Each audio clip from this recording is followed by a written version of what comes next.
ਤੁਸੀਂ 3000 ਕਰੋੜ ਦੀਆਂ ਮੂਰਤੀਆਂ ਬਣਾਉਂਦੇ ਰਹਿ ਗਏ। ਤੁਹਾਨੂੰ ਉੱਥੇ ਆਪਦੇ ਘਰ ਬਣਾਉਣ ਦੀ ਚਿੰਤਾ ਪਈ ਹੈ। ਤੁਹਾਨੂੰ 90 ਦੇਸ਼ਾਂ 'ਚ ਵੈਕਸੀਨੇਸ਼ਨ ਪਹੁੰਚਾਉਣ ਦੀ ਪਈ ਸੀਗੀ। ਤੁਹਾਨੂੰ ਪਤਾ ਨਹੀਂ ਸੀ ਕਿ ਤੁਹਾਡੇ ਦੇਸ਼ 'ਚ ਲੱਗਣੀ ਹੈ ਔਰ ਤੁਹਾਡੀ ਆਬਾਦੀ ਕਿੰਨੀ ਹੈ। ਸਵਾਲ ਸਰਕਾਰ ਨੂੰ ਹੈ, ਚੀਕ ਬਾਬਾ ਰਾਮਦੇਵ ਦੀ ਨਿਕਲਦੀ ਹੈ। ਦੇਖ ਲਓ, ਸਵਾਲ ਸਰਕਾਰ ਨੂੰ ਹੁੰਦੇ ਆ, ਰੋਣ ਕੰਗਣਾ ਰਣੌਤ ਲੱਗ ਜਾਂਦੀ ਹੈ। ਸ਼ਰਮ ਆਉਣੀ ਚਾਹੀਦੀ ਹੈ ਬਾਬਾ ਰਾਮਦੇਵ ਨੂੰ। ਉਹ ਕਹਿੰਦਾ ਸਿਲੰਡਰਾਂ ਪਿੱਛੇ ਭੱਜੇ ਫਿਰਦੇ ਹੋ, ਰੱਬ ਨੇ 2 ਸਿਲੰਡਰ ਦੇਤੇ, ਫਿਰ ਆਪਦੀਆਂ ਨਾਸਾਂ ਤੋਂ ਹੀ ਉਦੋਂ ਲਿਓ ਜੀ। ਜੇ ਨੈਚੁਰਲ ਤਰੀਕੇ ਨਾਲ ਆਕਸੀਜਨ ਆ ਜਾਂਦੀ ਤੇ ਨੈਚੁਰਲ ਤਰੀਕੇ ਨਾਲ ਠੀਕ ਕਰ ਸਕਦੇ ਹੋ, ਪਰ ਤੁਸੀਂ ਉਹ ਦਵਾਈ ਬਣਾ ਕੇ ਬਾਜ਼ਾਰ 'ਚ ਕਿਉਂ ਲੈ ਕੇ ਆਏ? ਜੀ ਫਿਰ ਹੁਣ ਅੱਜ ਬਾਬਾ ਰਾਮਦੇਵ ਦੱਸੇ ਵੀ ਤੇਰੀ ਦਵਾਈ ਨਾਲ ਕਿੰਨੇ ਲੋਕ ਬਚੇ ਐ, ਤੇ ਜੇ ਅੱਜ ਮੌਤਾਂ ਹੋ ਰਹੀਆਂ ਤਾਂ ਫਿਰ ਉਹ ਤੇਰੀ ਦਵਾਈ ਕਿਉਂ ਨਹੀਂ ਬਚਾ ਰਹੀ ਉਹਨੂੰ? ਇੱਕ ਸਵਾਲ ਸਰਕਾਰ ਨੂੰ ਵੀ ਕਰ ਦਿੰਦੇ, ਪ੍ਰਧਾਨ ਮੰਤਰੀ ਨੂੰ ਹੈ ਹਿੰਮਤ ਤਾਂ ਕਰੋ ਸਵਾਲ ਤੁਸੀਂ। ਬਿਲਕੁਲ। ਫਿਰ ਇਹ ਸਵਦੇਸ਼ੀ ਦਾ ਨਾਰਾ ਦੇਣ ਵਾਲੇ ਆਪ ਕਿਉਂ ਇਲਾਜ ਕਰਨ ਲਈ ਬਾਹਰ ਚਲੇ ਜਾਂਦੇ ਆ? ਇਹ ਤਾਂ ਭੱਜਦੇ ਨੇ ਬਾਹਰ ਨੂੰ। ਹਾਂ, ਜਦੋਂ ਪ੍ਰਧਾਨ ਮੰਤਰੀ ਸਾਹਿਬ ਨੂੰ ਪਤਾ ਲੱਗਿਆ ਵੀ ਹੁਣ ਮੇਰੇ ਘਰ ਦੇ ਲਈ ਮਿਸਤਰੀ ਵੀ ਆ ਜਾਣੇ ਪਟਿਆਲੇ ਤੋਂ ਤੇ ਕਾਰਪੈਂਟਰ ਵੀ, ਹੁਣ ਫਾਈਨਲੀ ਉਹਨਾਂ ਨੇ ਟਾਈਮ ਕੱਢ ਕੇ 4 ਸਟੇਟਾਂ ਦੇ ਨਾਲ ਮੀਟਿੰਗ ਕੀਤੀ, ਜਿਹਦੇ ਵਿੱਚ ਪੰਜਾਬ ਦੇ ਮੁੱਖ ਮੰਤਰੀ ਸਾਹਿਬ ਮੌਜੂਦ ਸੀਗੇ। ਬਹੁਤ ਸਾਰੇ ਭਰੋਸੇ ਦੇ ਦਿੱਤੇ। ਉਹ ਕਹਿੰਦੇ ਵੀ ਮੈਂ ਸਾਂਭੂ ਤੁਹਾਨੂੰ। ਭਰੋਸਿਆਂ ਵਾਲੀ ਤਾਂ ਉਹ ਚਰਖੜੀ ਨਹੀਂ, ਚਰਖੜਾ ਹੈ ਉਹਨਾਂ ਕੋਲੇ ਤੇ ਉਹ ਤੁਸੀਂ ਲਪੇਟੀ ਜਾਓ, ਡੋਰ ਖਤਮ ਹੀ ਨਹੀਂ ਹੁੰਦੀ। ਉਹ ਬਹੁਤ ਸੰਜੀਦਗੀ ਦੇ ਨਾਲ ਸਮਝਣਾ ਪੈਣਾ ਹੈ ਜੀ। ਔਰ ਮੈਨੂੰ ਲੱਗਦਾ ਹੈ ਕਿ ਸਿਆਸਤ ਤੋਂ ਇਹ ਘੱਟੋ ਘੱਟ ਇਸ ਪ੍ਰਧਾਨ ਮੰਤਰੀ ਤੇ ਇਸ ਸਰਕਾਰ ਤੋਂ ਉਮੀਦ ਨਹੀਂ ਹੈ ਜੀ। ਸਤਿ ਸ਼੍ਰੀ ਅਕਾਲ, ਤੁਸੀਂ ਦੇਖ ਰਹੇ ਹੋ ਔਨ 에ਅਰ ਤੇ ਮੈਂ ਹਰਮਨ ਧੂਰ। ਕਰੋਨਾ ਮਹਾਮਾਰੀ ਦੇ ਚਲਦਿਆਂ ਜਿੱਥੇ ਹਾਲਾਤ ਬਦਤਰ ਆ, ਉੱਥੇ ਬਿਆਨਾਂ ਨੂੰ ਲੈ ਕੇ ਜਿਹੜੇ ਲੋਕ ਸੰਜੀਦਾ ਹੈਗੇ ਆ, ਉਹਨਾਂ ਦੇ ਬਿਆਨਾਂ ਨੂੰ ਲੈ ਕੇ ਬਹੁਤ ਸਾਰੀਆਂ ਪਰੇਸ਼ਾਨੀਆਂ ਹੈਗੀਆਂ। ਲੋਕ ਪਰੇਸ਼ਾਨ ਆ ਪਹਿਲਾਂ ਹੀ ਹਸਪਤਾਲਾਂ ਦੇ ਪ੍ਰਬੰਧਾਂ ਤੋਂ, ਤੇ ਹੋਰ ਬਹੁਤ ਸਾਰੇ ਪ੍ਰਬੰਧ ਜਿਹੜੇ ਸਰਕਾਰ ਨੂੰ ਕਰਨੇ ਚਾਹੀਦੇ ਸੀ ਪਰ ਕੀਤੇ ਨਹੀਂ। ਪਰ ਉਹਦੇ ਉੱਤੇ ਜ਼ਖਮਾਂ ਦੇ ਉੱਤੇ ਨਮਕ ਭੁੱਕਣ ਵਾਲੀਆਂ ਚੀਜ਼ਾਂ ਜਿਹੜੀਆਂ ਉਹ ਲੋਕਾਂ ਦੇ ਬਿਆਨ ਕਰਦੇ, ਉਹ ਵੀ ਉਹਨਾਂ ਦੇ ਜਿਨ੍ਹਾਂ ਨੂੰ ਅਸੀਂ ਸੰਜੀਦਾ ਲੋਕ ਸਮਝਦੇ ਹਾਂ। ਇਹਨਾਂ ਤਮਾਮ ਗੱਲਾਂ ਦੇ ਉੱਤੇ ਗੱਲਬਾਤ ਕਰਨ ਦੇ ਲਈ ਮੇਰੇ ਨਾਲ ਨੇ ਸਿਮਰਨਜੋਤ ਸਿੰਘ ਮੱਕੜ। ਸਤਿ ਸ਼੍ਰੀ ਅਕਾਲ ਸਰ। ਸਤਿ ਸ਼੍ਰੀ ਅਕਾਲ। ਰਾਮਦੇਵ ਜੀ ਦਾ ਬਿਆਨ ਆ ਗਿਆ ਇੱਕ, ਤੇ ਉਹਨੂੰ ਕਿਵੇਂ ਦੇਖਦੇ ਹੋ? ਕਿਉਂਕਿ ਇਸ ਵੇਲੇ ਤਾਂ ਸੰਜੀਦਗੀ ਦੀ ਜ਼ਰੂਰਤ ਮਹਿਸੂਸ ਕਰ ਰਹੇ ਆ ਲੋਕ ਕਿ ਕੁਝ ਰਾਹਤ ਵਾਲਾ ਹੋਵੇ, ਘੱਟੋ ਘੱਟ ਜ਼ੁਬਾਨ ਨਾਲ ਹੀ ਰਾਹਤ ਦੇਵੇ ਕੋਈ। ਦੇਖੋ, ਦੇਸ਼ 'ਚ ਟੀਕੇ ਘੱਟ ਹੈ, ਟਿੱਪਣੀਆਂ ਜ਼ਿਆਦਾ ਹੈ। ਟੀਕਾ ਟਿੱਪਣੀ ਹੁੰਦੀ ਹੈ ਨਾ, ਟੀਕੇ ਘੱਟ ਨੇ, ਟਿੱਪਣੀਆਂ ਜ਼ਿਆਦਾ ਨੇ। ਸ਼ਰਮ ਆਉਣੀ ਚਾਹੀਦੀ ਹੈ ਬਾਬਾ ਰਾਮਦੇਵ ਨੂੰ ਜੀ। ਸ਼ਰਮ ਆਉਣੀ ਚਾਹੀਦੀ ਹੈ ਉਹਦੇ ਫੋਲੋਅਰਸ ਨੂੰ ਜਿਹੜੇ ਉਹਦੇ ਉਸ ਬਿਆਨ ਨੂੰ ਸਹੀ ਮੰਨ ਰਹੇ ਹੈ। ਦਰਅਸਲ ਰਮਨ, ਬਾਬਾ ਰਾਮਦੇਵ ਇੱਕ ਯੋਗ ਸ਼ਿਵਰ ਕਰ ਰਹੇ ਹੈ ਜੀ।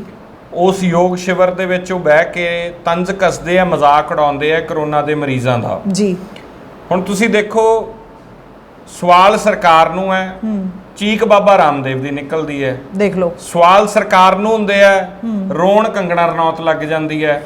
ਸਵਾਲ ਸਰਕਾਰ ਨੂੰ, ਯੋਗੀ ਨੂੰ, ਪ੍ਰਧਾਨ ਮੰਤਰੀ ਮੋਦੀ ਨੂੰ ਹੁੰਦੇ ਆ ਜੀ, ਜਾਨ ਅਨਪਨ ਖੇਰ ਦੀ ਨਿਕਲਦੀ ਹੈ। ਗੱਲ ਇਹ ਹੈ ਕਿ ਇਹ तमाम ਲੋਕ ਨੇ ਜਿੰਨੇ ਜੀ, ਇਹਨਾਂ ਨੇ ਇੱਕ ਸ਼ੀਲਡ ਬਣਾਈ ਆਪਦੀ ਜੀ। ਕਦੇ ਤਾਂ ਇਹ ਆਪਦੇ ਆਪ ਨੂੰ ਧਾਰਮਿਕ ਗੁਰੂ ਦੱਸਣ ਲੱਗ ਜਾਂਦੇ। ਜਦੋਂ ਕੋਈ ਇਹਨਾਂ ਤੇ ਸਵਾਲ ਉੱਠਦਾ ਨਾ, ਇਹ ਧਰਮ ਵਾਲਾ ਮੂਰੇ ਮਖੌਟਾ ਪਾ ਲੈਂਦੇ ਤੇ ਉਸ ਤੋਂ ਬਾਅਦ ਆਪਦੇ ਆਪ ਨੂੰ ਸੇਫ ਕਰਦੇ ਆ ਬਿਲਕੁਲ ਉਸ ਸ਼ੀਲਡ ਤੋਂ ਕਿ ਦੇਖੋ ਜੀ। ਫਿਰ ਜਿਹੜੇ ਮੰਨਣ ਵਾਲੇ ਹੁੰਦੇ ਉਹ ਕਹਿ ਦਿੰਦੇ ਕਿ ਇਹ ਤਾਂ ਜੀ ਸਾਡਾ ਧਰਮ ਨਾਲ ਸੰਬੰਧਿਤ ਬੰਦਾ, ਤੁਸੀਂ ਇਹ ਤੇ ਸਵਾਲ ਕਿਉਂ ਕਰਦੇ ਹੋ ਜੀ। ਫਿਰ ਯੋਗਾ ਨੂੰ ਇਹਨੇ ਕਾਪੀਰਾਈਟ ਕਰਾ ਲਿਆ ਬੰਦੇ ਨੇ, ਜਿਹੜਾ ਇੰਨੇ 1000 ਸਾਲ ਦਾ ਪੁਰਾਣਾ ਯੋਗਾ ਸੀ। ਖੌਰੇ ਕੱਲਾ ਇਹ ਬਾਬਾ ਰਾਮਦੇਵ ਹੀ ਜਾਣਦਾ, ਹੋਰ ਕੋਈ ਜਾਣਦਾ ਹੀ ਨਹੀਂ ਸੀਗਾ ਜੀ। ਉਸ ਤੋਂ ਬਾਅਦ ਜਦੋਂ ਲੋਕ ਭਰੋਸਾ ਬਣਿਆ, ਚਲੋ ਲੋਕਾਂ ਨੂੰ ਸਮਝ ਆਇਆ, ਫਿਰ ਉਸ ਤੋਂ ਬਾਅਦ ਪਿਛਲੇ ਸਾਲ ਪਹਿਲਾਂ ਤਾਂ ਇਹਨੇ ਮੂਰਖ ਬਣਾਇਆ। ਇਹਨੂੰ ਲੱਗਿਆ ਵੀ ਉਹ ਜਿਹੜਾ ਕੰਮ ਚਾਲੂ ਹੈ ਵਪਾਰ ਵਾਲਾ, ਧੋਖੇ 'ਚ ਰੱਖ ਕੇ ਲੋਕਾਂ ਨੂੰ ਜੀ ਕਿ ਅਸੀਂ ਤਾਂ ਭਾਈ ਸੇਵਾ ਕਰਦੇ ਹਾਂ ਜੀ। ਕਰੀ ਉਹ ਬਾਲਾ ਕ੍ਰਿਸ਼ਨ ਜੀ ਵਪਾਰ ਕਰੀ ਜਾਂਦੇ, ਇਹਨਾਂ ਦੇ ਜਿਹੜੇ CEO ਨੇ ਕੰਪਨੀ ਦੇ। ਪਿਛਲੇ ਸਾਲ ਪਹਿਲਾਂ ਬਣਾਤੀ ਚੱਕ ਕੇ ਉਹ ਦਵਾਈ, ਜਿਹਦੀ ਕੋਈ ਅਥੈਂਟਿਸਿਟੀ ਨਹੀਂ, ਕੁਝ ਨਹੀਂ। ਪ੍ਰੈਸ ਕਾਨਫਰੰਸ ਕਰਤੀ, ਪੂਰੀ ਦੁਨੀਆ 'ਚ ਰੌਲਾ ਪੈ ਗਿਆ। ਲੋਕ ਤਾਂ ਦੁਨੀਆ ਦੇ ਸਾਇੰਟਿਸਟ ਵੈਕਸੀਨੇਸ਼ਨ ਬਣਾਉਣ ਨੂੰ ਉਦੋਂ ਤਰਸਦੇ ਪਏ ਸੀ, ਖੋਜਾਂ ਚੱਲ ਰਹੀਆਂ ਸੀ। ਸਾਡਾ ਆਪਣਾ ਮੁਲਕ ਖੋਜਾਂ ਕਰ ਰਿਹਾ ਸੀ। ਦਿਨ ਰਾਤ ਉਹਨਾਂ ਸਾਇੰਟਿਸਟਾਂ ਨੇ ਦਿਨ ਨਹੀਂ ਦੇਖਿਆ, ਰਾਤ ਨਹੀਂ ਦੇਖੀ, ਸੁੱਤੇ ਹੈ ਕਿ ਨਹੀਂ ਸੁੱਤੇ, ਰੋਟੀ ਖਾਧੀ ਹੈ ਕਿ ਨਹੀਂ ਖਾਧੀ। ਉਹ ਪੂਰੀ ਮਾਨਵਤਾ ਨੂੰ ਬਚਾਉਣ ਵਾਸਤੇ ਲੱਗੇ ਸੀ ਬਿਲਕੁਲ।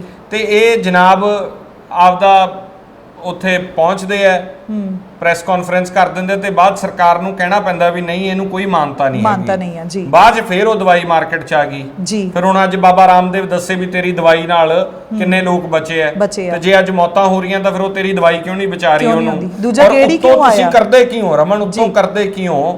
ਸ਼ਰਮ ਦੀ ਗੱਲ ਕੀ ਹੈ ਕਿ ਬਾਬਾ ਰਾਮਦੇਵ ਕਹਿੰਦਾ ਇੰਨੀ ਆਕਸੀਜਨ ਬ੍ਰਹਮੰਡ ਦੇ ਵਿੱਚ ਪਈ ਹੈ, ਕੀ ਲੋੜ ਹੈ ਆਕਸੀਜਨ ਦੀ? ਅੱਛਾ, ਮਾੜਾ ਕਹਿਣਾ ਨਹੀਂ ਚਾਹੀਦਾ, ਪਰ ਖੁਦਾ ਨਾ ਖਾਸਤਾ ਕਿਤੇ ਕਿਸੇ ਦਿਨ ਫੇਫੜੇ ਜਵਾਬ ਦੇ ਗਏ ਜੀ ਤੇ ਹਸਪਤਾਲ ਦਾਖਲ ਕਰਾਣਾ ਪਿਆ ਤੇ ਅੱਜ ਬਾਬਾ ਰਾਮਦੇਵ ਕਿਤੇ ਕੈਮਰੇ ਕੁਮਰੇ ਦੀ ਰਿਕਾਰਡਿੰਗ ਕਰਕੇ ਇਹ ਰੱਖ ਜੇ ਵੀ ਭਾਈ ਉਹਦੇ ਮੇਰੇ ਮੂੰਹ ਨੂੰ ਆਕਸੀਜਨ ਨਾ ਲਾਇਓ। ਬਿਲਕੁਲ ਸਹੀ, ਬ੍ਰਹਮੰਡ 'ਚ ਬਥੇਰੀ ਹੈ, ਬਥੇਰੀ ਆ ਜਿਹੜੇ ਉਹ ਕਹਿੰਦਾ ਸਿਲੰਡਰਾਂ ਪਿੱਛੇ ਭੱਜੇ ਫਿਰਦੇ ਹੋ, ਰੱਬ ਨੇ 2 ਸਿਲੰਡਰ ਦੇਤੇ, ਫਿਰ ਆਪਦੀਆਂ ਨਾਸਾਂ ਤੋਂ ਹੀ ਉਦੋਂ ਲਿਓ ਜੀ।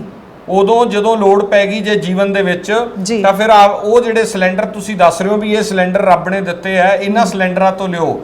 ਤੁਸੀਂ ਮੈਡੀਕਲ ਫੈਸਿਲਿਟੀਆਂ ਨੂੰ, ਮੈਡੀਕਲ ਟਰਮਸ ਨੂੰ, ਸਾਡੀ ਸਾਇੰਟਿਫਿਕ ਖੋਜਾਂ ਨੂੰ, ਔਰ ਅਸੀਂ ਕੁਦਰਤ ਦੇ ਨਿਯਮਾਂ ਦੇ ਵਿੱਚ ਚੱਲਦੇ ਆ, ਪਰ ਜਿਹੜੀ ਮੈਡੀਕਲ ਖੇਤਰ ਨੇ ਇੰਨੀ ਤਰੱਕੀ ਕੀਤੀ ਹੈ, ਸਾਡੀਆਂ ਜਾਨਾਂ ਬਚਦੀਆਂ ਨੇ। ਬਿਲਕੁਲ ਸਹੀ। ਔਰ ਅੱਜ ਜਦੋਂ ਸਰਕਾਰ ਉਹ ਸਿਲੰਡਰ ਨਹੀਂ ਦੇ ਪਾ ਰਹੀ, ਸਰਕਾਰ ਆਕਸੀਜਨ ਨਹੀਂ ਦੇ ਪਾ ਰਹੀ, ਸਰਕਾਰ ਜਦੋਂ ਅਸਮਰਥ ਰਹਿ ਗਈ, ਸਰਕਾਰ ਤੇ ਸਵਾਲ ਹੁੰਦੇ ਆ ਤੇ ਜਾਨ ਤੁਹਾਡੀ ਨਿਕਲੀ ਜਾਂਦੀ ਹੈ। ਤੁਸੀਂ ਲੋਕਾਂ ਨੂੰ ਕਹਿ ਰਹੇ ਹੋ ਕਿ ਮੈਂ ਤਾਂ ਜੀ ਫਲਾਨਾ ਆਸਨ ਕਰਾਇਆ, 80 ਤੋਂ 95 ਤੇ ਲਿਆਤੀ ਲੋਕਾਂ ਦੀ ਜੀ, ਜਾਓ ਫਿਰ ਸਾਰੇ ਹਸਪਤਾਲਾਂ ਦੇ ਵਿੱਚ। ਪਰ ਫਿਰ ਇਹ ਸਵਦੇਸ਼ੀ ਦਾ ਨਾਰਾ ਦੇਣ ਵਾਲੇ ਆਪ ਕਿਉਂ ਇਲਾਜ ਕਰਨ ਲਈ ਬਾਹਰ ਚਲੇ ਜਾਂਦੇ ਆ? ਇਹ ਤਾਂ ਭੱਜਦੇ ਨੇ ਬਾਹਰ ਨੂੰ। ਹਾਂ, ਇਲਾਜ ਤਾਂ ਛੱਡੋ, ਇਹਨਾਂ ਦੇ ਇੱਕ ਹੋਰ ਵੱਡੀ ਜਿਹੜੀ ਗੱਲ ਹੈ ਰਮਨ ਕਿ ਇਹ ਜਿਹੜੇ ਇੰਡੀਅਨ ਮੈਡੀਕਲ ਐਸੋਸੀਏਸ਼ਨ ਦੇ ਵਾਈਸ ਪ੍ਰੈਜ਼ੀਡੈਂਟ ਨੇ ਡਾਕਟਰ ਦਾਈਆ ਨੇ ਜਲੰਧਰ ਚ, ਉਹਨਾਂ ਨੇ ਕੰਪਲੇਂਟ ਦਿੱਤੀ ਵੀ ਇਹ ਜਿਹੜੀਆਂ ਕੋਵਿਡ ਦੀਆਂ ਡਿਜ਼ਾਸਟਰ ਐਕਟ ਦੇ ਤਹਿਤ ਵੀ ਜਿਹੜੀਆਂ ਟਰਮਸ ਨੇ, ਜਿਹੜੇ ਨਿਯਮ ਨੇ, ਇਹ ਉਹਨਾਂ ਦੇ ਖਿਲਾਫ ਹੈ ਗੱਲ। ਤੁਸੀਂ ਜਾਂ ਮੈਂ ਕੋਈ ਵੀ ਇਹ ਜੀ ਗੱਲ ਨਹੀਂ ਕਰ ਸਕਦੇ ਜੋ ਲੋਕਾਂ ਨੂੰ ਗੁੰਮਰਾਹ ਕਰੇ। ਬਿਲਕੁਲ, ਇਹ ਸਾਡੇ ਐਕਟ ਦੇ ਤਹਿਤ ਇਹ ਪਰਚਾ ਦਰਜ ਹੋਣਾ ਚਾਹੀਦਾ ਬਾਬਾ ਰਾਮਦੇਵ ਦੇ ਉੱਤੇ। ਪਰ ਉਹ ਖਾਸ ਆ ਨਾ, ਉਹਨਾਂ ਤੇ ਨਹੀਂ ਹੋ। ਇਹ ਹੁਣ ਇਹੀ ਤਾਂ ਗੱਲ ਹੈ ਕਿ ਉਹ ਕੁਝ ਵੀ ਆ ਕੇ, ਹੁਣ ਬਹੁਤ ਸਾਰੇ ਲੋਕ ਐਸੇ ਹੋਣਗੇ ਰਮਨ ਜਿਨ੍ਹਾਂ ਨੂੰ ਸ਼ਾਇਦ ਉਹ ਲੋੜ ਹੋਵੇ, ਉਹਨਾਂ ਨੇ ਉਹ ਵੀਡੀਓ ਦੇਖ ਲਈ ਹੋਵੇ, ਜਿਹੜੇ ਬਲਾਈਂਡਲੀ ਮੰਨਦੇ ਆ, ਉਹ ਕਹਿਣ ਨਹੀਂ ਜੀ ਉਹ ਤਾਂ ਬਾਬਾ ਜੀ ਜਿਹੜੇ ਆਪਦੀ ਅੱਖ ਠੀਕ ਨਹੀਂ ਕਰ ਸਕੇ, ਉਹ ਕਹਿਣਗੇ ਵੀ ਕਹਿਣੀਆਂ ਨਹੀਂ ਚਾਹੀਦੀਆਂ ਇਹ ਗੱਲਾਂ। ਮੈਂ ਫਿਰ ਕਹਿ ਰਿਹਾ, ਪਰ ਅੱਜ ਇਹ ਗੱਲਾਂ ਤਾਂ ਕਰਨੀਆਂ ਪੈ ਰਹੀਆਂ ਕਿਉਂਕਿ ਤੁਸੀਂ ਦੇਸ਼ ਨੂੰ ਗੁੰਮਰਾਹ ਕਰ ਰਹੇ ਹੋ।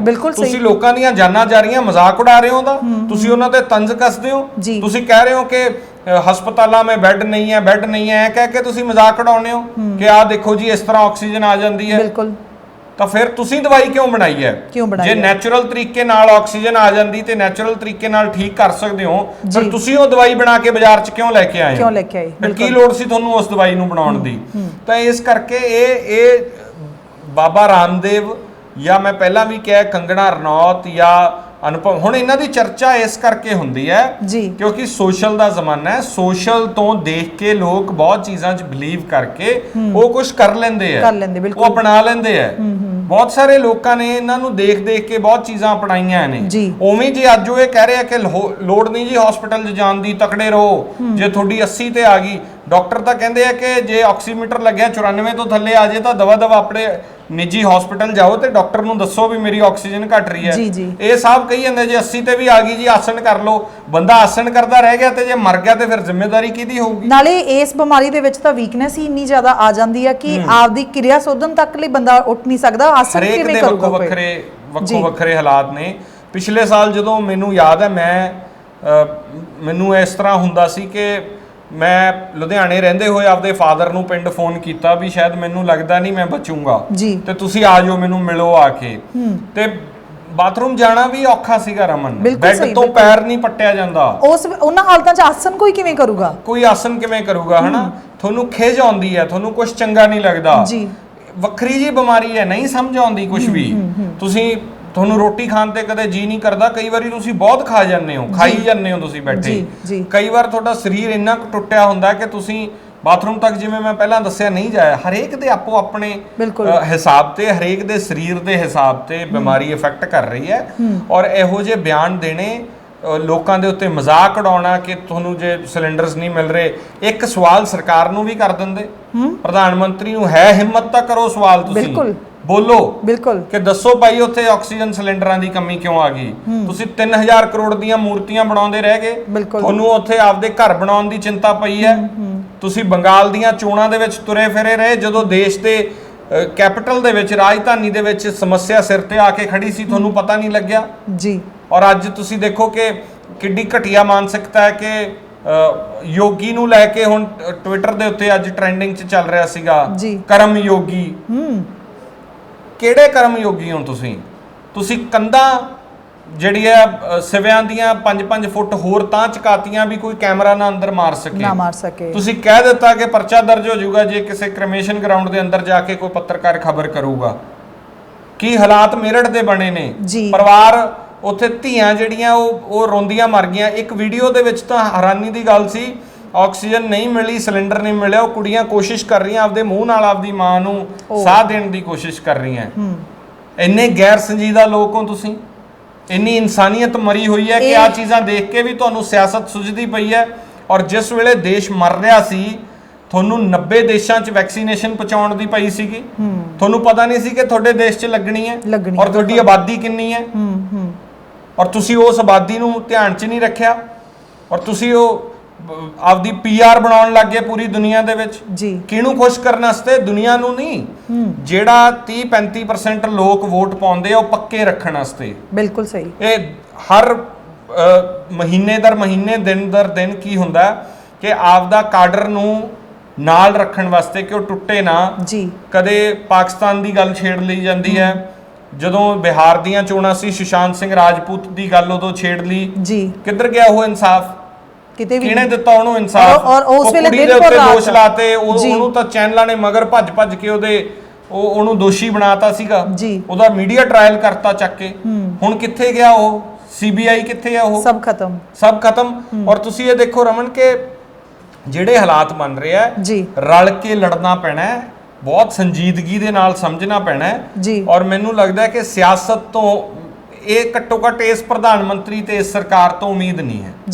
ਆਪਣੇ ਪੰਜਾਬ ਵੱਲ ਨੂੰ ਮੁੜਦੇ ਆ। ਰਜਿੰਦਰਾ ਹਸਪੀਟਲ ਮੁੱਖ ਮੰਤਰੀ ਸਾਹਿਬ ਦੇ ਸ਼ਹਿਰ ਦਾ ਆਪਦਾ ਜਿਹੜਾ ਹਸਪਤਾਲ, ਸਿਮਰਨ ਸਰ ਕਈ ਦਿਨਾਂ ਤੋਂ ਲਗਾਤਾਰ ਜਾ ਰਹੇ ਆ, ਆਪਣੀ ਟੀਮ ਜਾ ਰਹੀ ਹੈ ਉੱਥੇ, ਰਿਪੋਰਟਿੰਗ ਕਰ ਰਹੇ ਆ। ਪਹਿਲੇ ਦਿਨ ਜੋ ਸ਼ਿਕਾਇਤਾਂ ਸੀ, ਸੇਮ ਸ਼ਿਕਾਇਤਾਂ ਅੱਜ ਵੀ ਆ ਲੋਕਾਂ ਦੀਆਂ।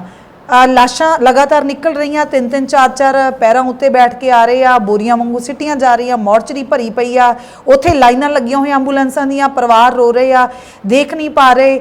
ਔਰ ਫੂਡ ਜਿਹੜਾ ਹੱਥਾਂ ਦੇ ਵਿੱਚ ਲਿਆ ਹੋਇਆ ਵੀ ਅਸੀਂ ਆਪ ਦੇ ਕੇ ਆ ਰਹੇ ਹਾਂ, ਪਹੁੰਚਦਾ ਤਾਂ ਘਰੋਂ, ਅੰਦਰੋਂ ਜਿਹੜੀਆਂ ਫੋਨ ਰਿਕਾਰਡਿੰਗ ਸੇਮ, ਪਾਣੀ ਨਹੀਂ ਮਿਲ ਰਿਹਾ, ਕੋਈ ਵਾਸ਼ਰੂਮ ਜਾਂਦਾ ਬਜ਼ੁਰਗ ਡਿੱਗ ਗਿਆ, ਉਹਨੂੰ ਸਾਂਭਣ ਵਾਲਾ ਕੋਈ ਹੈ ਨਹੀਂ, ਸਿਰ ਤੇ ਸੱਟ ਵੱਜੀ, ਪੱਟੀ ਨਹੀਂ ਆ, ਖੂਨ ਦੇ ਨਾਲ ਵਾਲ ਜਿਹੜੇ ਜੁੜੇ ਹੋਏ ਆ, ਔਰ ਡੈਡ ਬੋਡੀਜ਼ ਉਹਦੀ ਬਾਹਰ ਆ ਜਾਂਦੀ ਆ।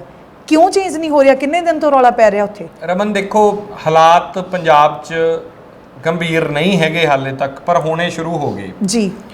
ਇਹ ਅਲਾਮ ਹੈ, ਇੱਕ ਬਹੁਤ ਵੱਡਾ ਸਾਡੇ ਵਾਸਤੇ ਸੰਕੇਤ ਹੈ ਕਿ ਚੀਜ਼ਾਂ ਨੂੰ ਸੰਭਾਲ ਲਈਏ, ਸਮਝ ਜਾਈਏ, ਅਦਰਵਾਈਜ਼ ਹਾਲਾਤ ਬਹੁਤ ਵਿਗੜਨੇ ਆ। ਕਾਰਨ ਉਹਦਾ ਇਹ ਹੈ ਕਿ ਜਿਵੇਂ ਤੁਸੀਂ ਰਜਿੰਦਰਾ ਹਸਪੀਟਲ ਦੀ ਲਗਾਤਾਰ ਰਿਪੋਰਟਿੰਗ ਕਰ ਰਹੇ ਹੋ, ਮੈਨੂੰ ਲੱਗਦਾ ਕਿ ਤੁਸੀਂ ਬਿਹਤਰ ਐਕਸਪਲੇਨ ਕਰ ਪਾਓਗੇ ਇਸ ਗੱਲ ਨੂੰ ਕਿ ਉੱਥੋਂ ਦੇ ਹਾਲਾਤ ਕੀ ਹੈ। ਮੈਂ ਇੱਕ ਦਿਨ ਗਿਆ ਸੀ ਔਰ ਬਹੁਤ ਮੁਸ਼ਕਲ ਦੇ ਵਿੱਚ ਉੱਥੇ ਲੋਕ ਨੇ, ਜਿਹੜੇ ਅੰਦਰ ਨੇ ਉਹਨਾਂ ਦੀ ਮੁਸ਼ਕਲ ਤਾਂ ਹੈਗੀ ਹੈ, ਪਰ ਜਿਹੜੇ ਪਰਿਵਾਰਕ ਮੈਂਬਰ ਬਾਹਰ ਬੈਠੇ ਨੇ ਉਹ ਹੋਰ ਮੁਸੀਬਤ ਦੇ ਵਿੱਚ ਨੇ। ਪਹਿਲੀ ਤਾਂ ਇਹ ਗੱਲ ਹੈ ਕਿ ਅੰਦਰ ਜਿਹੜਾ ਮਰੀਜ਼ ਦਾਖਲ ਹੈ ਉਹਦੀ ਚਿੰਤਾ, ਕਿਉਂਕਿ ਅੰਦਰ ਪਤਾ ਨਹੀਂ ਕਿ ਹੋ ਕੀ ਰਿਹਾ। ਦੂਜੀ ਗੱਲ ਇਹ ਹੈ, ਇੱਥੋਂ ਤੱਕ ਵੀ ਹੋਇਆ ਕਿ ਅੰਦਰ ਜਿਹੜੇ ਕਰਮਚਾਰੀ ਕੰਮ ਕਰ ਰਹੇ ਸੀ ਉਹ ਸ਼ੋਸ਼ਣ ਕਰਨ ਲੱਗੇ ਬਾਹਰ ਪਰਿਵਾਰਕ ਮੈਂਬਰਾਂ ਦਾ, ਤਾਂ ਆਰਮੀ ਤੱਕ ਨੂੰ ਸੌਂਪਣੀ ਪਈ ਸਾਰੀ ਜ਼ਿੰਮੇਵਾਰੀ।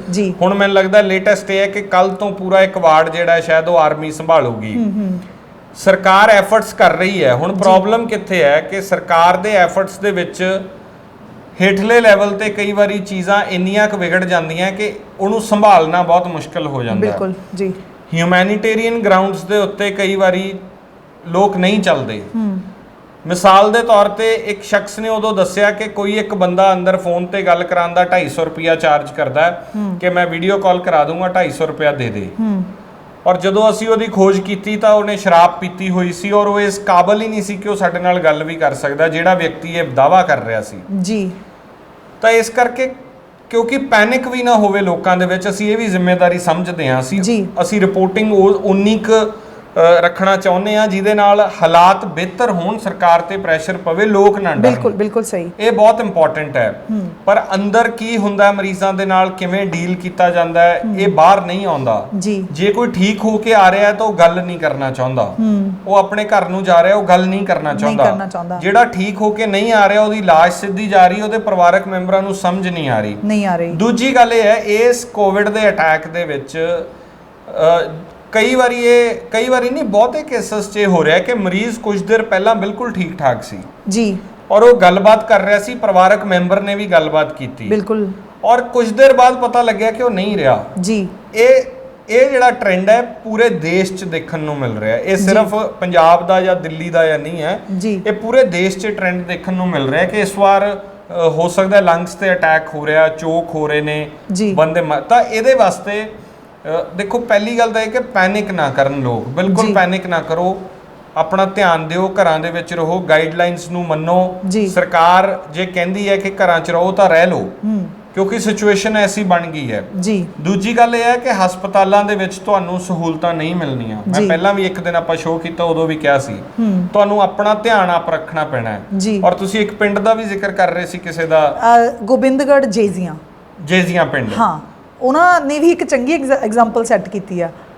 ਕੀ ਕੀਤਾ ਉਹ ਦੱਸੋ ਦਰਸ਼ਕਾਂ ਨੂੰ ਥੋੜਾ ਜਿਹਾ। ਉਹਨਾਂ ਨੇ ਇਹੀ ਕੀਤਾ ਹੈ ਕਿ ਆਪਣੀ, ਉਹ ਇੱਕ ਨਾਰਾ ਲੱਗਦਾ ਨਾ ਦਿੱਲੀ ਬਹੁਤ ਸੁਣਿਆ ਕਿ ਸਰਕਾਰਾਂ ਤੋਂ ਨਾ ਝਾਕ ਕਰੋ, ਆਪਣੀ ਰੱਖੀ ਆਪ ਕਰੋ, ਤੇ ਉਹ ਚੀਜ਼ ਸੱਚੀ ਸਾਬਤ ਕਰ ਦਿੱਤੀ ਹੈ ਕਿ ਆਪਣੇ ਪਿੰਡ ਦੇ ਵਿੱਚ ਇੱਕ ਵੱਡੀ ਸਾਰੀ ਬਿਲਡਿੰਗ ਪਈ ਸੀ, ਖਾਲੀ ਪਈ ਸੀ, ਰੰਗ ਰੋਗਨ ਕੀਤਾ ਉਹਨੂੰ ਚੰਗੀ ਤਰ੍ਹਾਂ, ਮੰਜੇ ਡਾਏ ਆ, 30 ਬੈੱਡ ਦਾ ਆਪਦਾ ਹੀ ਆਈਸੋਲੇਸ਼ਨ ਵਾਰਡ ਬਣਾ ਲਿਆ। ਕਿਉਂਕਿ ਬਹੁਤ ਪਰਿਵਾਰਾਂ 'ਚ ਇਹ ਚੀਜ਼ ਹੈ ਕਿ 2 ਕਮਰੇ ਆ, ਜੇ ਸ਼ੱਕੀ ਮਰੀਜ਼ ਲੱਗਦਾ ਤੇ ਉਹਨੂੰ ਆਈਸੋਲੇਟ ਕਿਵੇਂ ਕਰਨ, ਕਿਉਂਕਿ 2 ਕਮਰੇ ਤਾਂ ਵਰਤਣੇ ਆ ਜਾਂ 1 ਕਮਰਾ ਵਰਤਣਾ ਹੈ, ਉੱਥੇ ਆਈਸੋਲੇਟ ਕਰਦੇ ਆ। ਪਿੰਡ ਦੇ ਜਿਹੜੇ ਡਾਕਟਰ ਆ, ਜਿਨ੍ਹਾਂ ਨੂੰ ਅਸੀਂ ਆਮ ਹੀ ਕਹਿ ਦਿੰਦੇ ਆ ਪਿੰਡਾਂ ਵਾਲੇ ਝੋਲਾ ਛਾਪ ਡਾਕਟਰ ਆ ਜੀ, ਪਰ ਉਹ ਚੰਗੀ ਤਰ੍ਹਾਂ ਨਬਜ਼ ਜਾਣਦੇ ਹੁੰਦੇ ਆਪਣੇ ਪਿੰਡ ਦੇ ਲੋਕਾਂ ਦੀ ਨਾ, ਉਹਨਾਂ ਦੀ ਮਦਦ ਲੈ ਰਹੇ ਆ ਉਹ। ਦੇਖੋ ਖੁਸ਼ੀ ਦੀ ਗੱਲ ਹੈ ਇਹ ਜੀ। ਉਹਨਾਂ ਨੂੰ ਹੁਣ ਝੋਲਾ ਛਾਪ ਨਾ ਕਿਹਾ ਕਰੋ, ਉਹਨਾਂ ਦਾ ਸਤਿਕਾਰ ਕਰਿਆ ਕਰੋ ਜੀ। ਖਾਸ ਤੌਰ ਤੇ ਇਸ ਪਿੰਡ ਦਾ, ਗੋਬਿੰਦਗੜ੍ਹ ਜੇਜ਼ੀਆਂ ਪਿੰਡ, ਔਰ ਇਹਦੀ ਸਰਪੰਚ ਵੀ ਮਹਿਲਾ ਹੈ, ਇੱਕ ਔਰਤ ਸਰਪੰਚ ਹੈ ਜੀ। ਇਹਨਾਂ ਦੀ ਮਿਹਨਤ ਨੂੰ, ਸੋਚ ਨੂੰ ਸਲਾਮ ਹੈ। ਇਹ ਮੂਰੇ ਆਏ, ਇਹਨਾਂ ਨੇ ਐਗਜ਼ਾਮਪਲ ਸੈੱਟ ਕਰਤੀ ਕਿ ਤੁਸੀਂ ਸਰਕਾਰ ਨਾ ਪਿੱਟੋ, ਹੁਣ ਮਾਨਵਤਾ ਨੂੰ ਬਚਾਉਣਾ, ਆਪਦੀਆਂ ਜਾਨਾਂ ਬਚਾਉਣੀਆਂ ਆਪਾਂ ਜੀ।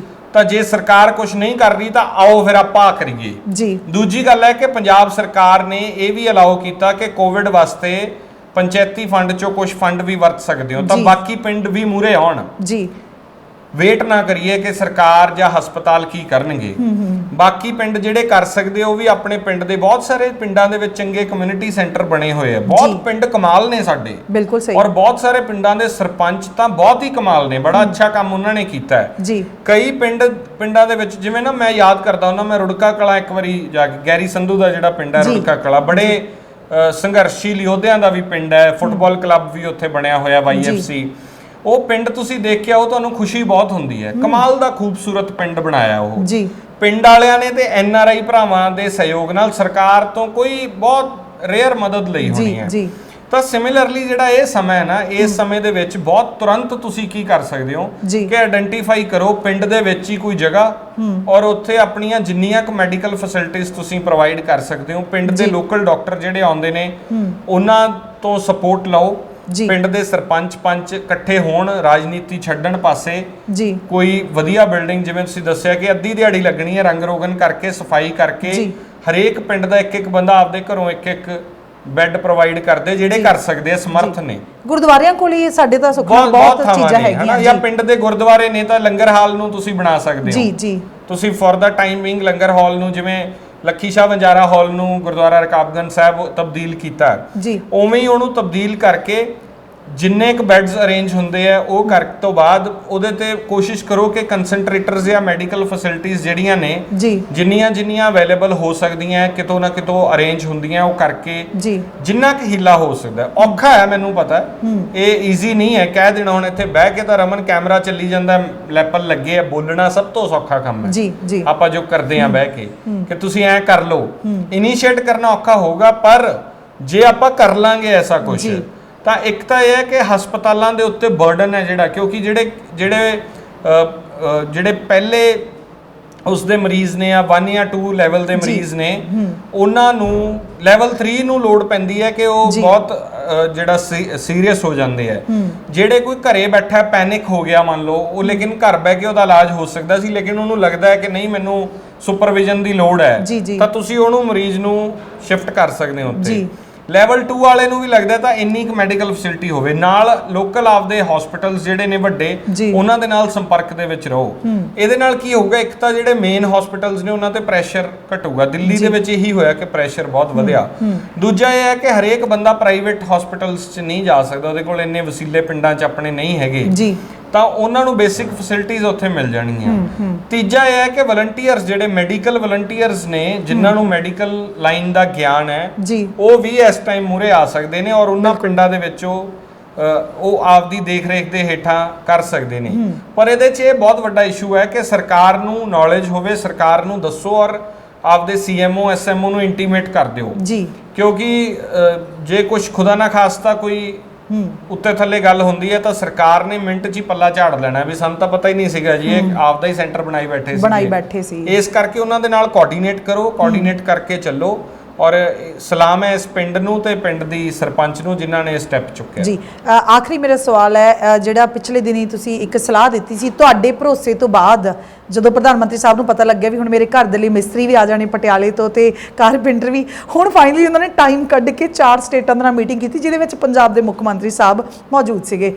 ਬਹੁਤ ਸਾਰੇ ਭਰੋਸੇ ਦੇ ਦਿੱਤੇ, ਉਹ ਕਹਿੰਦੇ ਵੀ ਮੈਂ ਸਾਂਭੂ ਤੁਹਾਨੂੰ। ਭਰੋਸਿਆਂ ਵਾਲੀ ਤਾਂ ਉਹ ਚਰਖੜੀ ਨਹੀਂ, ਚਰਖੜਾ ਹੈ ਉਹਨਾਂ ਕੋਲੇ ਤੇ ਉਹ ਤੁਸੀਂ ਲਪੇਟੀ ਜਾਓ, ਡੋਰ ਖਤਮ ਹੀ ਨਹੀਂ ਹੁੰਦੀ। ਉਹ ਕਹਿੰਦੇ ਨਾ ਗੁੱਡੀ ਉਤਲੀਆਂ ਹਵਾਵਾਂ 'ਚ ਹੋ ਗਈ, ਸਾਡੇ ਹੱਥੋਂ ਗਈ ਨਹੀਂ ਤੂੰ ਗੁੱਡੀਏ, ਹੁਣ ਉੱਚੀਆਂ ਹਵਾਵਾਂ ਵਿੱਚ ਹੋ ਗਈ ਜੀ। ਸਾਡੇ ਪ੍ਰਧਾਨ ਮੰਤਰੀ ਉੱਚੀਆਂ ਹਵਾਵਾਂ 'ਚ ਨੇ ਜੀ, ਉਹ ਇੰਨੀ ਕੁ ਡੋਰ ਹੈ ਵੀ ਜਿਹੜੇ 4 ਸਟੇਟਾਂ ਦੇ ਮੁੱਖ ਮੰਤਰੀ ਉਹ ਜਿੰਨੀ ਮਰਜ਼ੀ ਲਪੇਟੀ ਜਾਣ। ਭਰੋਸਿਆਂ ਤੋਂ ਕੀ ਲੈਣਾ, ਤੁਸੀਂ ਇਹ ਦੱਸੋ ਮੀਟਿੰਗ ਦੇ ਵਿੱਚ, ਇਹ ਦੱਸੋ ਵੀ ਭਾਈ ਇੰਨੀ ਵੈਕਸੀਨ ਭੇਜਤੀ ਜੀ, ਇੰਨੇ ਤੁਹਾਨੂੰ ਸਿਲੰਡਰਸ ਭੇਜਤੇ। ਆ ਦਿੱਲੀ ਦੇ ਵਿੱਚ ਇੱਕ ਦਿਨ ਦਿੱਤੀ ਆਕਸੀਜਨ, ਕੇਜਰੀਵਾਲ ਸਾਹਿਬ ਨੇ ਕਿਹਾ ਬਹੁਤ ਧੰਨਵਾਦ, ਉਦੋਂ ਬਾਅਦ ਕੋਰਟ ਨੂੰ ਕਹਿਣਾ ਪੈ ਗਿਆ ਵੀ ਇੱਕ ਦਿਨ ਨਹੀਂ ਦੇਣੀ ਸੀ, ਰੋਜ਼ ਦੇਣੀ ਸੀ, ਇੰਨੀ ਰੋਜ਼ ਦੀ ਲੋੜ ਹੈ। ਜਰਮਨੀ ਨੇ ਹੱਥ ਅੱਗੇ ਵਧਾਇਆ, ਉਹਨਾਂ ਨੇ ਕਿਹਾ ਕਿ ਅਸੀਂ ਪਲਾਂਟ ਦੇਣ ਨੂੰ ਤਿਆਰ ਹਾਂ, ਦਿੱਲੀ 'ਚ ਪਲਾਂਟ ਲਾ ਲਓ ਜੀ। ਬਗਾਨੇ ਮੁਲਕ ਮੂਹਰੇ ਤੁਸੀਂ 3 ਕੁ ਮਹੀਨੇ ਪਹਿਲਾਂ ਬਾਹਰ ਨਿਕਲ ਕੇ ਰੌਲਾ ਪਾਈ ਜਾਂਦੇ ਸੀ ਵੈਕਸੀਨ ਲੈ ਲਓ, ਵੈਕਸੀਨ ਲੈ ਲਓ। ਹੁਣ ਤੁਸੀਂ ਮਿੰਟ ਵਾਲੀ ਗੱਲ ਹੈ, ਹੱਥ ਹੀ ਅੱਡ ਲਓ, ਉਹਨਾਂ ਨੂੰ ਕਹਿ ਦਿਓ ਭਾਈ ਦੇ ਦਿਓ ਸਾਨੂੰ। ਸ਼ਰਮ ਆਉਂਦੀ ਇਹ ਗੱਲ ਕਹਿੰਦੇ। ਕੈਪਟਨ ਸਾਹਿਬ ਨੇ ਤਾਂ ਕਹਿੰਦੇ ਹੱਥ ਅੱਡੇ ਵਾਵਾ। ਦੇਖੋ ਕੈਪਟਨ ਸਾਹਿਬ ਪੰਜਾਬ ਨਾਲ ਰਮਨ ਵਿਤਕਰਾ ਹੁੰਦਾ ਤੇ ਕੇਂਦਰ ਕਰਦੀ ਹੈ ਜੀ। ਸਾਡੇ ਜੇ ਨਾ ਹੁੰਦਾ ਤਾਂ ਅੱਜ ਕਿਸਾਨ 350 ਤੋਂ ਵੱਧ ਮੌਤਾਂ ਹੋ ਗਈਆਂ, ਉੱਥੇ ਰੁਲਦੇ ਨਾ ਬੈਠੇ ਹੁੰਦੇ। ਸਹੀ ਗੱਲ ਹੈ। ਦਿੱਲੀ ਦੇ ਵਿੱਚ 4 ਬੰਦਿਆਂ ਦੀ ਮੌਤ ਹੁੰਦੀ ਹੈ ਇਲੈਕਸ਼ਨਾਂ ਤੋਂ ਬਾਅਦ, ਸਾਰੇ ਸਾਡੇ ਵੱਲ ਸਵਾਲ ਕਰਨ ਆਉਂਦੇ, ਬੋਲੇ ਨਹੀਂ ਤੁਸੀਂ, ਬੋਲੇ ਨਹੀਂ। 350 ਤੋਂ ਵੱਧ ਕਿਸਾਨ ਮਰ ਗਿਆ, ਪ੍ਰਧਾਨ ਮੰਤਰੀ ਸਾਹਿਬ ਇੱਕ ਸ਼ਬਦ ਨਹੀਂ ਬੋਲੇ। ਹਾਲਾਂਕਿ ਅਸੀਂ ਉਹਨੂੰ ਨਿੰਦਿਆ ਕਰਦੇ ਹਾਂ ਕਿ ਹਿੰਸਾ ਕਿਸੇ ਗੱਲ ਦਾ ਹੱਲ ਨਹੀਂ ਹੈ, ਹਿੰਸਾ ਨਹੀਂ ਹੋਣੀ, ਇੱਕ ਵੀ ਮੌਤ ਜਾਈ ਨਹੀਂ ਹੋਣੀ ਚਾਹੀਦੀ। ਤੁਹਾਡੇ ਵਿਰੋਧੀ ਦੀ ਵੀ ਸੱਟ ਵੀ ਨਹੀਂ ਲੱਗਣੀ ਚਾਹੀਦੀ।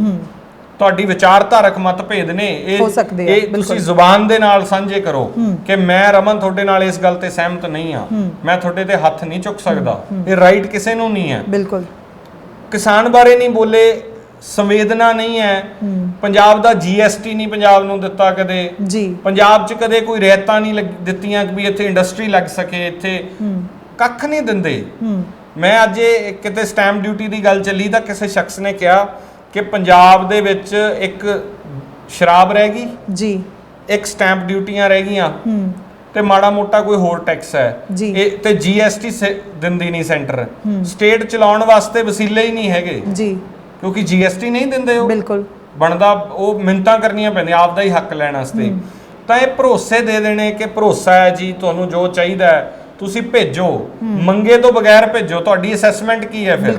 ਬਿਲਕੁਲ ਤੁਸੀਂ ਕਹੋ ਕਿ CM ਸਾਹਿਬ, ਕੈਪਟਨ ਜੀ ਤੁਹਾਡੀ ਸਟੇਟ ਦੀ ਇੰਨੀ ਪੋਪੂਲੇਸ਼ਨ ਹੈ, ਇੰਨੀ ਇੰਜੈਕਸ਼ਨਸ ਚਾਹੀਦੇ ਹੋਣਗੇ, ਬਾਕੀ ਸਟੇਟਾਂ ਦੇ ਪ੍ਰੋ ਰਾਟਾ ਬੇਸਿਸ ਦੇ ਉੱਤੇ। ਕਿ ਇਹ ਨਹੀਂ ਕਹਿੰਦੇ ਕਿ ਜੇ ਸਾਨੂੰ 3 ਕਰੋੜ ਚਾਹੀਦੀਆਂ ਤਾਂ ਬਾਕੀਆਂ ਕੋਲੇ ਨਹੀਂ ਪਹੁੰਚਦੀ ਤਾਂ ਸਾਨੂੰ ਹੀ 3 ਕਰੋੜ ਦੇ ਦਿਓ। ਬਿਲਕੁਲ ਜੇ ਜਿੰਨੀ ਰੇਸ਼ੋ ਵਾਈਜ਼ ਬਾਕੀਆਂ ਨੂੰ ਮਿਲ ਰਹੀਆਂ ਉਹ ਵੀ ਇੱਥੇ ਵੀ ਭੇਜੋ। ਜਿੰਨੇ ਆਕਸੀਜਨ ਸਿਲੰਡਰਾਂ ਦੀ ਲੋੜ ਹੈ ਵੱਡੇ ਹਸਪੀਟਲ ਦੀ ਇੱਥੇ RG। ਮੈਂ ਇੱਕ ਗੱਲ ਤੋਂ ਹੈਰਾਨ ਆ ਰਮਨ, ਕਿੰਨੇ ਦਿਨ ਲੰਘਦੇ ਜਾ ਰਹੇ ਹੈ ਜੀ, ਹਾਲੇ ਇੱਥੇ ਇੰਨੇ ਵੱਡੇ ਪੱਧਰ ਦਾ ਪੈਨਿਕ ਅਟੈਕ ਨਹੀਂ ਹੋਇਆ, ਇੰਨੇ ਬਲਾਸਟ ਨਹੀਂ ਹੋ ਰਹੇ ਦਿੱਲੀ ਤਰ੍ਹਾਂ ਜੀ। ਕੋਈ RG ਹਸਪੀਟਲ ਕਿਉਂ ਨਹੀਂ ਬਣਾਇਆ ਜਾ ਰਿਹਾ ਵੱਡਾ?